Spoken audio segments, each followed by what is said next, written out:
السلام عليكم ورحمة الله وبركاته.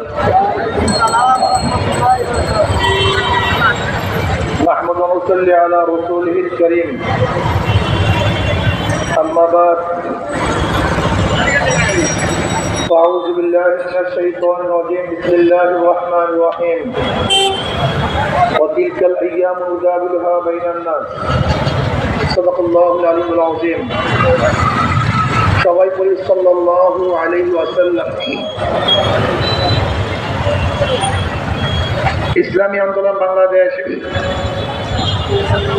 সিলেট জেলা ও মহানগর শাখা কর্তৃক আয়োজিত আজকে এই গণসমাবেশের সম্মানিত সভাপতি সেরেতাজ শ্রদ্ধাভাজন ওলামায়ে কেরাম, সর্বস্তরের ইসলাম প্রিয় দেশ প্রিয় ভাইয়ের আমার,